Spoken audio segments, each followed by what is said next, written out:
et sans rien que le chant de sa voix. Tous ensemble.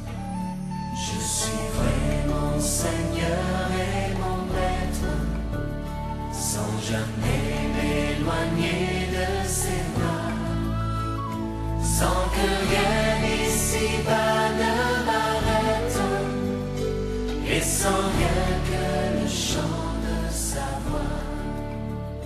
Je vivrai de bonheur et de grâce. Chapitre 11.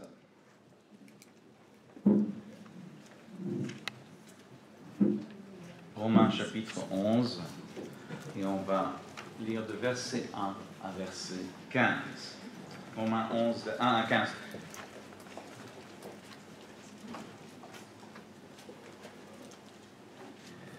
Je demande donc, Dieu aurait-il rejeté son peuple? Certainement pas. En effet, je suis moi-même israélite de la descendance d'Abraham, de la tribu de Benjamin. Dieu n'a pas rejeté son peuple, qu'il a connu d'avance. Ne savez-vous pas ce que l'Écriture rapporte au sujet d'Élie, quand le prophète s'adresse à Dieu, cette plainte contre Israël? Seigneur, ils ont tué tes prophètes, ils ont démoli tes autels, moi seul je suis resté et ils cherchent à m'enlever la vie. Mais quelle réponse Dieu lui donne-t-il? Je me suis réservé 7000 hommes qui n'ont pas plié les genoux devant Baal. De même, dans le temps présent aussi, il y a un reste conformément à l'élection de la grâce. Or, si ce n'est pas grâce, ce n'est plus par les œuvres. Autrement, la grâce n'est plus une grâce. Et si c'est par les œuvres, ce n'est plus une grâce. Autrement, l'œuvre n'est plus une œuvre. Qu'en est-il donc? Ce que Israël recherche, il ne l'a pas obtenu, mais ceux qui ont été choisis l'ont obtenu, et les autres ont été endurcis. Comme il est écrit, Dieu leur a donné un esprit de torpeur, des yeux pour ne pas voir et des oreilles pour ne pas entendre, jusqu'à aujourd'hui. David aussi dit que leur table soit pour eux un piège, un filet, un obstacle et un moyen de punition. Que leurs yeux soient obscurcis pour ne pas voir, fais-leur courber continuellement, constamment le dos. Je demande donc, serait-ce pour tomber que les Israélites ont trébuché? Certainement pas, mais grâce à leurs faux pas, les non-juifs ont eu accès au salut afin de provoquer leur jalousie. Or, si leur faux pas a fait la richesse du monde et leur déchéance la richesse des non-juifs, cela sera d'autant plus le cas avec leur complet rétablissement. Je vous le dis à vous, qui êtes d'origine non-juive, en tant qu'apôtre des non-juifs, je me montre fier de mon ministère, afin, si possible, de provoquer la jalousie de ceux de mon peuple et d'en sauver quelques-uns.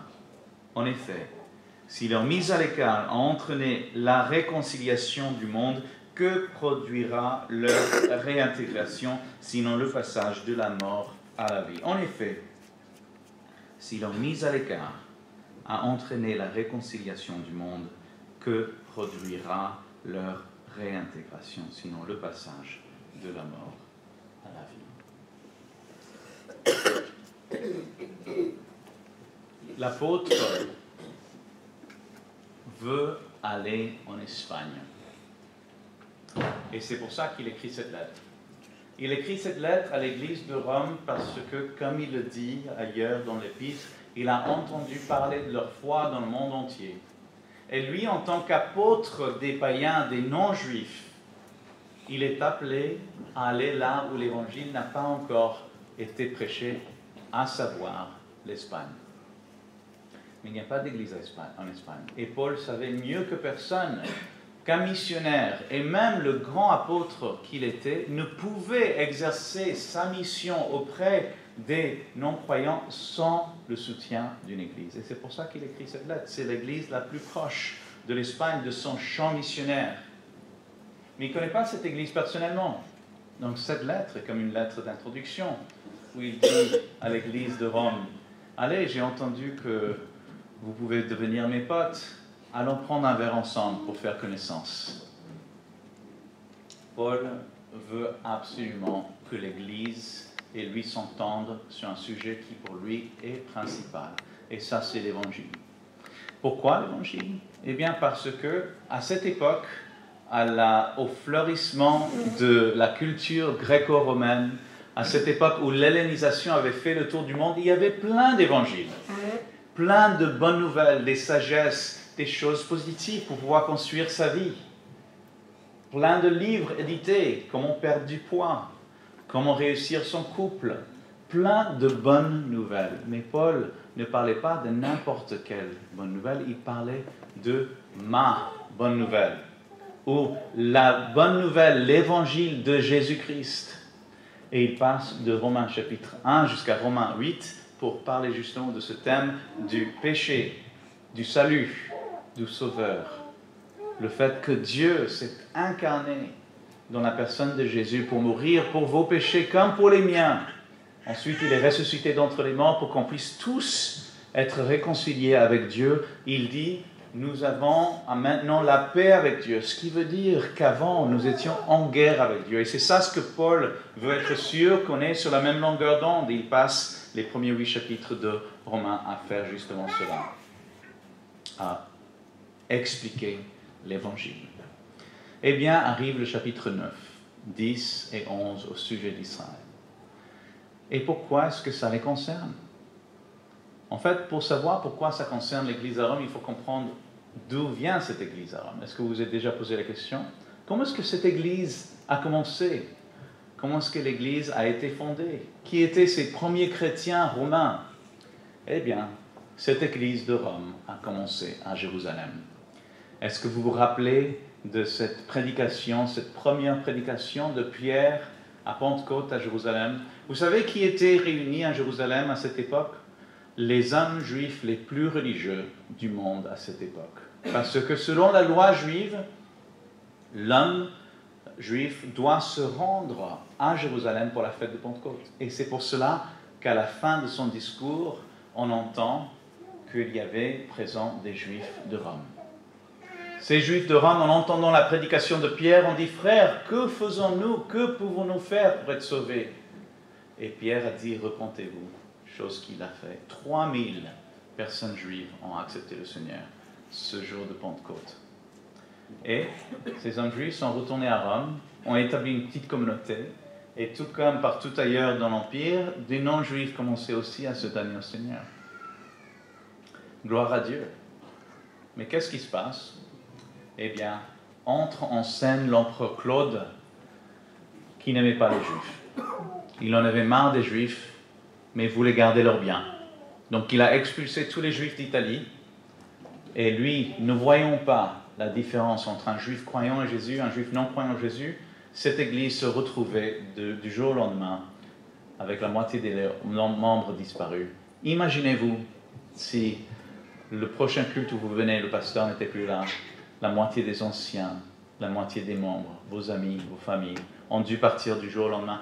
Paul rencontre 2 Juifs italiens dans le livre des Actes, Aquile et Priscille, qui ont subi ce sort. Et peut-être c'est bien Aquile et Priscille qui leur a parlé de cette Église de Rome. Cette Église de Rome était témoin oculaire, en vue de leurs propres yeux, la souffrance du peuple juif. Et peut-être c'est pour ça que Paul pose cette première question. Dieu aurait-il rejeté son peuple? Ils étaient témoins de cette souffrance. Peut-être que Dieu a fini avec les Juifs. Peut-être c'est fini, c'est pour ça qu'ils souffrent tant. Ce sont les conséquences de leur propre infidélité. Eh bien, Paul dit, certainement, certainement pas. Il y a une force derrière les paroles de Paul. Dans d'autres traductions, c'est écrit « Loin de là, qu'ainsi n'advient-il » Mais Paul pose la question quand même. Et il explique pourquoi ce n'est pas le cas. Eh bien, il commence avec la preuve la plus évidente. Il dit « Eh bien, je suis juif. » Et si Dieu a rejeté son peuple, qu'est-ce que moi, un juif, fais, prêchant l'évangile à vous les païens? Preuve que Dieu n'a pas rejeté son peuple. Et il nous ramène vers l'histoire. C'est clair que le peuple juif n'a pas été fidèle à l'alliance. C'est clair qu'ils subissent les conséquences de leur péché et infidélité. Mais Jérémie, chapitre 31, Dieu dit, ok, cette alliance ne marche pas. je vais conclure une alliance nouvelle avec la maison d'Israël et la maison de Juda. Mais il dit que même si je vais conclure une alliance nouvelle, il y a des choses de l'ancienne alliance qui sont non négociables. Et le prophète dit que si les lunes et les étoiles arrêtent de briller, alors seulement je rejetterai la race d'Israël à cause de tout ce qu'ils ont fait. Donc dans le contexte de la désobéissance d'Israël, dans le contexte d'un moment où Israël est expulsé de la terre d'Israël, dans un contexte de leur infidélité, Dieu dit, moi je resterai fidèle. Paul répète ça en chapitre 3 de Romains. Il dit, est-ce que en parlant du peuple juif, est-ce que leur infidélité envers lui va annuler sa fidélité envers eux? Bien sûr que non.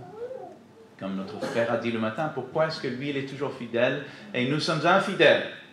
Eh bien, parce que Dieu nous aime d'un amour inconditionnel, d'un amour éternel.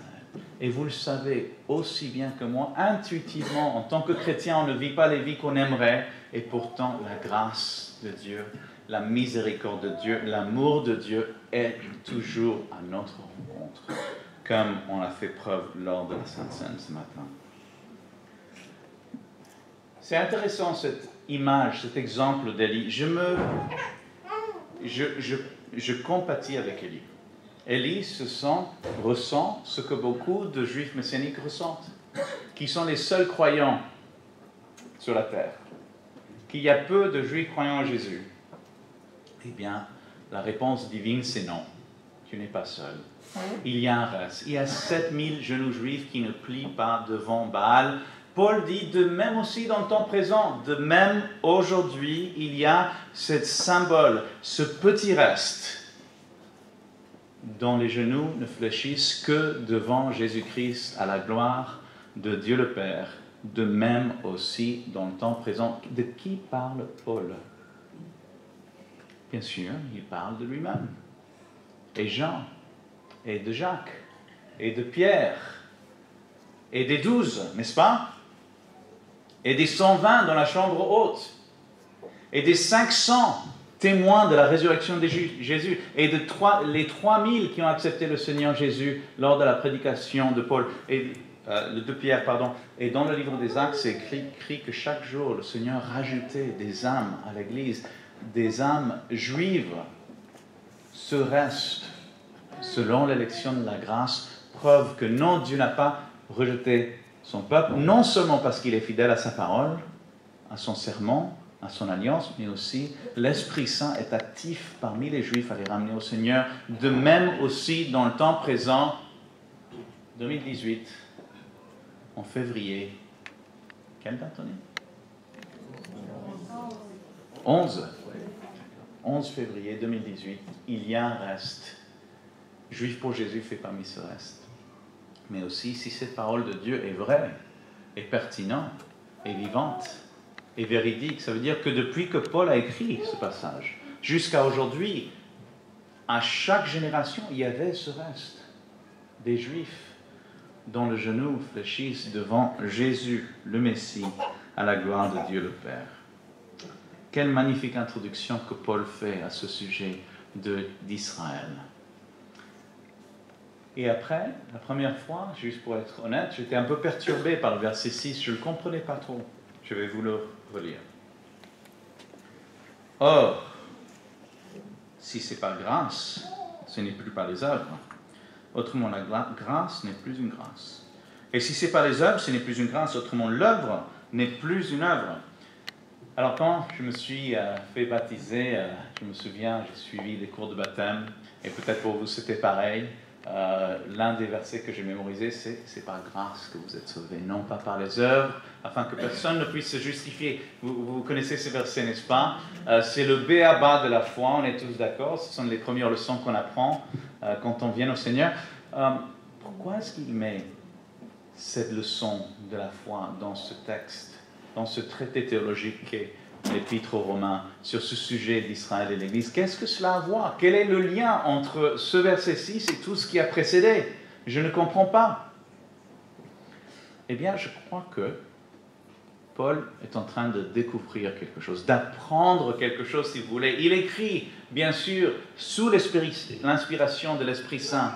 L'Esprit Saint lui dicte, lui dit, et il explique les oracles, les mystères de Dieu. Mais je crois que Paul aussi, des fois, découvre et est en train de découvrir une vérité importante. Et c'est pour ça qu'il se répète.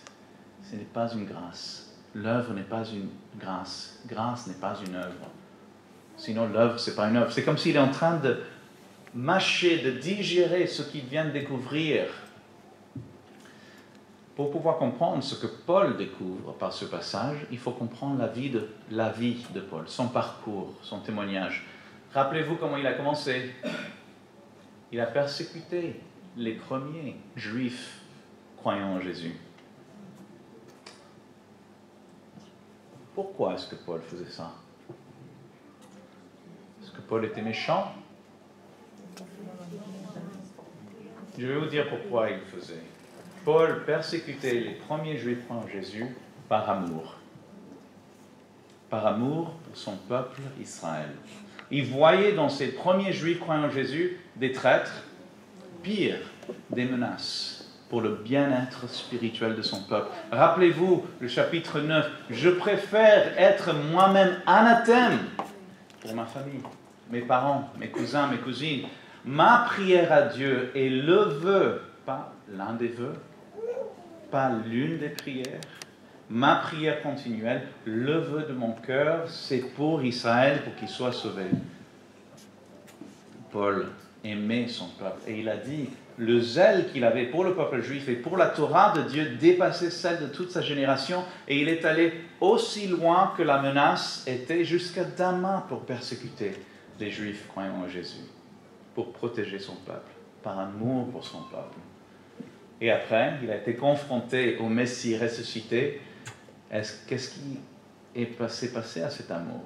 Ça a grandi encore plus. Quelle est la première chose qu'il a fait? Il est allé à la synagogue. Et il a dû s'enfuir parce qu'on n'a pas pu entendre la parole de Paul. Est-ce que ça a arrêté? Il est allé à la synagogue suivante. Et si vous lisez le livre des Actes, c'est de suivre la trace de Paul, de synagogue en synagogue, de communauté juive en communauté juive, pour finalement témoigner à Jérusalem, en langue hébraïque. C'est écrit qu'il passait des heures à essayer de convaincre le peuple juif que Jésus était le Messie. Il n'est pas arrivé. Il ne pouvait pas. Et moi, je me suis toujours posé la question, pourquoi est-ce que Paul ne pouvait pas? Souvent, les gens disent, Josué, c'est bien que tu ailles vers les Juifs, tu es juif, tu connais le judaïsme, tu peux leur parler. Mais pourquoi est-ce que Dieu n'a pas choisi Paul? Qui mieux? Quelqu'un qui a grandi avec les meilleurs rabbins de son époque. Quelqu'un qui connaissait le judaïsme de l'intérieur, qui était courant, un maître des écritures hébraïques. Pourquoi pas Paul? Eh bien, Dieu ne travaille pas comme ça, mes frères et sœurs. Dieu n'utilise pas les choses fortes. Il choisit les choses faibles. Je crois que Paul est en train de découvrir que malgré son cœur pour le salut du peuple juif, ce n'est pas par l'éducation de Paul que les Juifs ont venu au Seigneur. Ce n'est pas par l'éloquence de Paul, par la connaissance des Écritures, du judaïsme de Paul. Ce n'est pas par l'œuvre de Paul que les Juifs, ou n'importe qui d'autre, vient au Seigneur. C'est par la grâce de Dieu. Et dans sa grâce, Dieu n'a pas choisi Paul. Dieu choisit les choses folles pour confondre les sages. Il choisit les petites choses de ce monde pour confondre les grands. Et dans sa grâce, Dieu a choisi quelqu'un d'autre. Je me dévance. Verset 11 dit, « Je demande donc, serait-ce pour tomber que les Israélites ont trébuché? Certainement pas, mais grâce à leur faux pas, les non-juifs ont eu accès au salut. » Vous comprenez? Moi non. Pourquoi est-ce que le rejet de certains amène l'acceptation des autres? Ça n'a pas de sens, à mon sens en tout cas. Eh bien, je crois que pour comprendre ce verset, il faut comprendre le pourquoi du peuple juif. Pourquoi un peuple juif? Pourquoi un peuple élu? Est-ce que vous croyez que Dieu a des favoris, des préférés? Dieu préfère certains plus que d'autres? Non? Ah si, je crois que Dieu préfère les Chinois. Parce qu'il leur a donné une si bonne cuisine. Il doit y avoir quelque chose entre Dieu et les Chinois, parce que c'est le top. Non, bien sûr, Dieu a tant aimé la Belgique qu'il a donné son Fils unique. Ah non, non, c'est pas ça. Dieu a tant aimé l'Amérique, bien sûr, les États-Unis qu'il a donné son Fils unique. Non, c'est Dieu a tant aimé quoi? Le monde. Dieu ne veut qu'aucune personne ne périsse, afin qu'aucun ne périsse point. Aucun. Donc pourquoi un peuple juif? Eh bien, vous savez, selon la tradition juive, ce n'est pas Dieu qui a choisi les Juifs, c'est les Juifs qui ont choisi Dieu. Selon la tradition juive, le peuple juif n'était même pas dans le top 10 des choix premiers de Dieu. Premièrement, il est allé vers les Assyriens, qui est un peuple intelligent, l'un des plus grands empires de l'Antiquité, peuple d'ingénieurs, de guerre, machines de guerre, civilisation très sophistiquée, très scientifique. Voulez-vous être mon peuple et garder ma loi? Dieu a dit aux Assyriens. Les Assyriens ont répondu, qu'y a-t-il dans votre loi, Seigneur? Et Dieu répond, tu ne tueras point. Les Assyriens répondent, c'est trop dur pour nous. Excusez-moi, on passe. Après, il est allé au peuple gaulois, un peuple qui aimait la littérature, la culture et l'amour. Il va aux Gaulois, il dit, voulez-vous être mon peuple à moi et garder ma loi? Les Gaulois répondent, qu'y a-t-il dans votre loi, Seigneur? Et Dieu dit, tu ne convoiteras pas la femme de ton voisin. Les Gaulois disent, ça dépasse nos forces. On vous remercie de votre requête, mais on ne donne pas suite. Finalement, après avoir épuisé toutes les nations de la terre, il vient à Moïse, représentant du peuple juif par excellence, et il dit, Moïse, est-ce que tu et tes frères, vous voulez m'appartenir et devenir mon peuple, à moi et garder ma loi? Moïse ne demande pas qu'y a-t-il dans votre loi, Seigneur, il demande combien est-ce que ça coûte. Dieu connaît toutes choses, bien sûr, mais même lui, il est surpris par cette réplique et il sans trop réfléchir, il dit, eh ben, c'est gratuit. Et Moïse n'hésite pas une seule seconde et il dit, Moïse, dans ce cas-là, Seigneur, on prend 2. On en prend 2 et ainsi sont nés les 2 tablets de la loi. C'est drôle cette histoire, mais ce n'est pas vrai si on regarde les Écritures. Dieu ne nous a pas choisis parce qu'on était les plus forts, ou les plus cultivés, ou les plus doués. Non, Dieu nous a choisis, c'est écrit, parce que nous étions le plus petit des peuples. Nous étions un peuple en esclavage. Dieu nous a choisis par pitié, par compassion, par amour. Et parce que Dieu choisit les petites choses, les faibles choses, pour confondre les forts, pour confondre les grands. Et il nous a choisis non pas pour le salut, mais pour le service. C'est écrit noir sur blanc dans les textes de la Torah. Dieu a choisi le peuple juif pour être une nation de sacrificateurs. Est-ce que vous savez ce que c'est qu'un sacrificateur? Il enseigne la parole de Dieu, il intercède, et il fait l'œuvre de réconciliation entre le peuple et Dieu. Ça, c'est le rôle du sacrificateur. Alors, Dieu voulait que le peuple juif, tous les juifs soient ça. Pour qui donc? Pour les païens, pour les non-juifs. Donc, Dieu ne nous a pas choisis pour qui nous sommes. Son choix reflète qui il est. Dieu a fait du peuple juif un peuple élu parce qu'il aime le monde. Et il a choisi les Juifs pour être le moyen du salut pour le monde. Et il y a une expression qui revient dans ces textes. C'est Or Hagoïm, une lumière pour allumer les nations. C'est ça ce que Dieu voulait que le peuple juif devienne. On n'a pas été cette lumière. On a sombré dans les ténèbres. On a été, au lieu d'être un exemple, on a été imitateur. Et la situation devient tellement difficile que maintenant Dieu doit envoyer le Messie pour sauver le peuple juif. Et vous savez, lire la Bible, c'est comme rentrer pour moi dans une grande maison, un manoir, un château. On rentre par la porte principale et dans le salon, on voit David et Goliath en train de jouer. On va dans le sous-sol et Gédéon est en train de jouer aux jeux vidéo. On va dans la salle de bain, Moïse est en train de faire des trucs avec les eaux.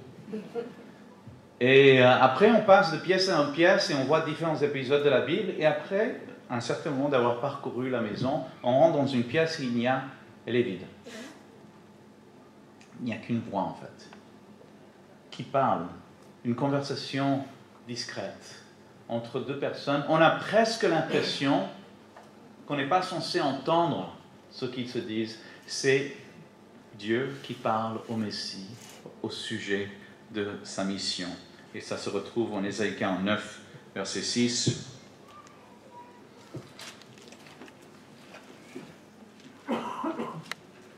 Versets 5 et 6. Dieu et le Messie ont cette conversation privée. 49, 5 et 6. Maintenant, l'Éternel parle. Lui qui m'a formé dès le ventre de ma mère pour que je sois son serviteur, pour que je ramène Jacob vers lui, pour qu'Israël soit rassemblé près de lui.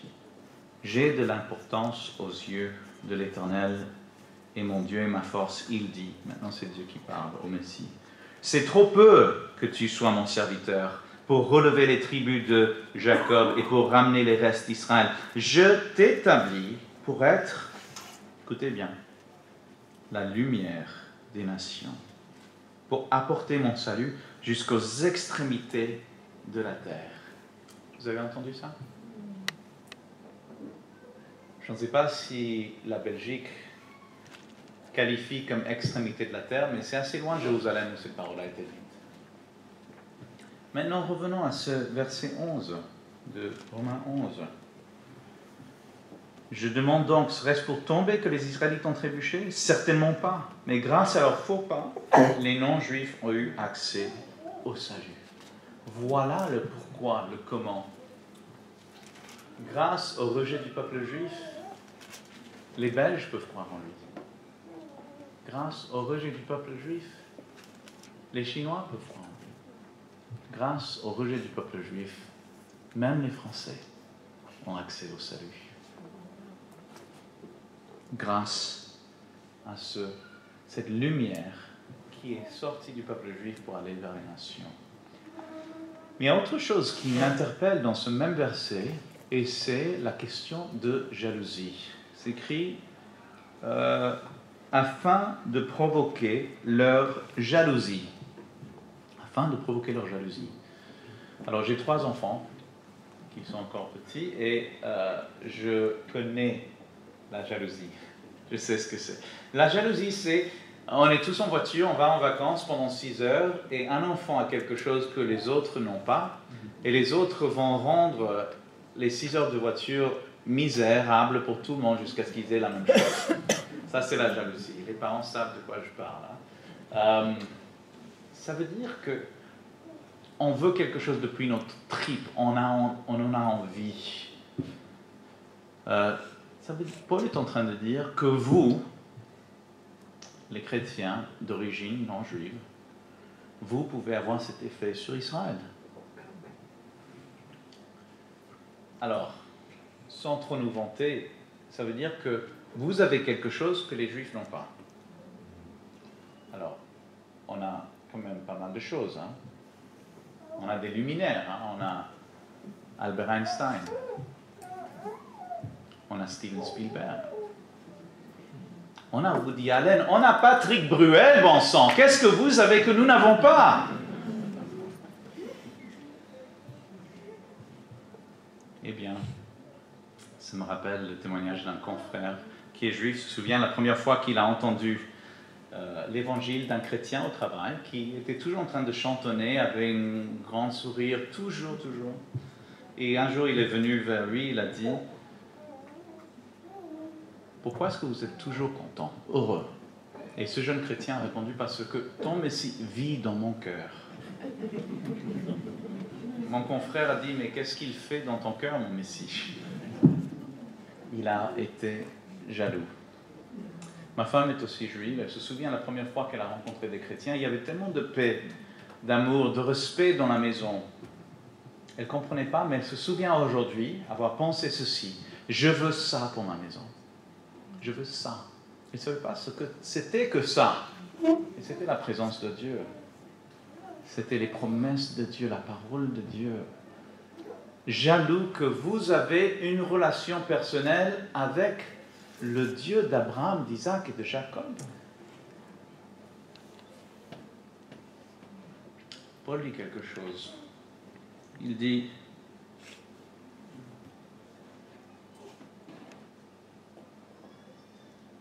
je vous le dis à vous, qui êtes d'origine non juive, en tant qu'apôtre des non-juifs, je me montre fier de mon ministère. Fier de mon ministère.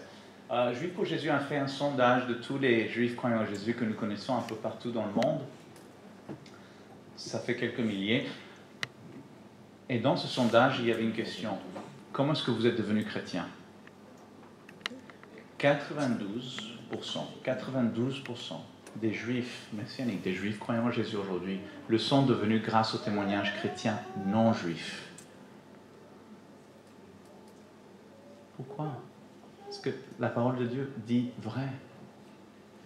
Et tout comme Paul se montre fier de son ministère, parce qu'il dit que mon fruit parmi les païens va finalement achever ce que j'ai toujours voulu, le salut de mon peuple. Je suis fier de mon ministère parmi les païens. Et aujourd'hui, je suis fier d'être là parmi vous ce matin. Je suis même reconnaissant. Car c'est à travers vous que moi, ma femme, ma famille, mon peuple connaîtra le Messie, si vous les rendez jaloux. Je vous remercie. Paul dit: si leur mise à l'écart a entraîné la réconciliation du monde, que sera leur réintégration? Qu'est-ce qu'il est en train de dire? Il dit ceci: imaginez juste une seconde que tous les Juifs viennent au Seigneur. Non, avant d'y aller, pensons à autre chose. Combien de Juifs sont venus au Seigneur? Ce reste dont parle pas Paul, ce reste selon l'élection de la grâce, ça fait combien? Quelques centaines, quelques milliers maximum. Paul dit que si un petit reste, quelques milliers, ont pu devenir à eux-mêmes une lumière parmi les nations, au point qu'ils ont chamboulé le monde pour l'évangile, au point que des Africains qui n'ont jamais croisé un Juif dans leur vie prient avec les psaumes du roi d'Israël, qu'un Américain du Sud qui n'a jamais retrouvé un Juif dans sa vie, en Amérique du Sud, prie au Dieu d'Abraham, d'Isaac et de Jacob. Si c'est ça le taux de réussite pour un petit reste, Paul dit: imagine quand tous les Juifs viennent au Seigneur. Imagine quand tous les apôtres pour l'avenir viennent au Seigneur, quand tous les Albert Einstein ou Steven Spielberg, avec leur don de communication, viennent au Seigneur. Paul dit, quand ils rentrent finalement dans leur appel, parce que leur appel n'a pas changé. Il dit plus tard dans ce même chapitre, vous pouvez le lire vous-même en verset 24, le don et l'appel de Dieu sur eux est irrévocable. Dieu ne se repent pas de son appel, ni des dons qu'il a donnés au peuple juif, et il s'attend à ce qu'ils remplissent leur vocation. Paul dit, quand ça arrivera, ça sera la résurrection. Une vie d'entre les morts. Si vous les rendez jaloux. C'est quand même bizarre, hein, je trouve, que le peuple juif devait être la lumière, mais il n'a pas été, donc Dieu a dû envoyer le Messie, mais ils n'ont pas accepté le Messie, ni une minorité a accepté le Messie, et cette minorité n'a pas pu témoigner parmi les Juifs, mais cette minorité est allée vers les non-Juifs, et parmi les non-Juifs non plus une majorité, mais cette minorité parmi les non-Juifs va rendre Israël jaloux, et après tout Israël va venir au Seigneur, et ce sera la résurrection d'entre les morts. Ouf, comme c'est bizarre, c'est à l'envers. Eh bien non. C'est moi qui est à l'envers. C'est Dieu qui est à l'endroit. Mais le royaume des cieux, vous voyez, souvent me semble un royaume à l'envers. Je ne sais pas quel âge vous avez, 20 ans, 60 ans, 80 ans. Pour rentrer dans le royaume des cieux, il faut devenir un enfant. Je ne sais pas quelle nationalité vous avez. Je sais que c'est une église ici de plusieurs nationalités. Mais pour rentrer dans le royaume des cieux, il faut une nouvelle nationalité. Il faut naître de nouveau, il faut naître d'en haut. Il vous faut des nouveaux papiers, frères et sœurs. Dans le royaume des cieux, les derniers sont les premiers. Les premiers sont les derniers. Et si vous voulez conserver votre vie, il faut la perdre pour la cause du Christ.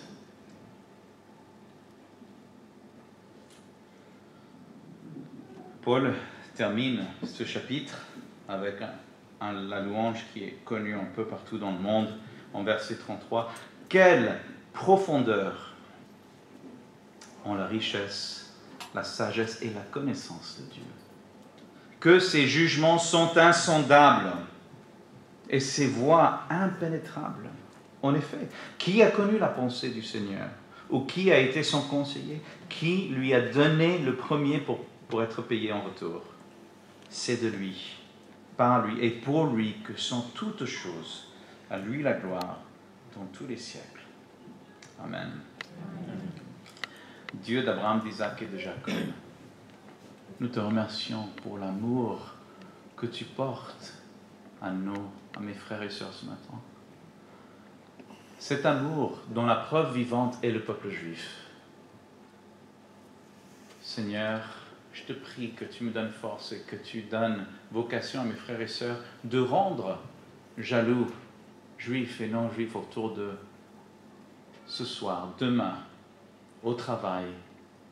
Seigneur, que tout le monde puisse nous poser la question, pourquoi est-ce que vous êtes si contents? Et qu'on puisse être prêt à donner la réponse de l'espoir qui nous anime. Seigneur, je prie pour mon peuple juif, effectivement, que cette jalousie produise des fruits qui amènent vers l'éternité et qu'ils puissent rentrer dans leur appel. Au nom de Jésus.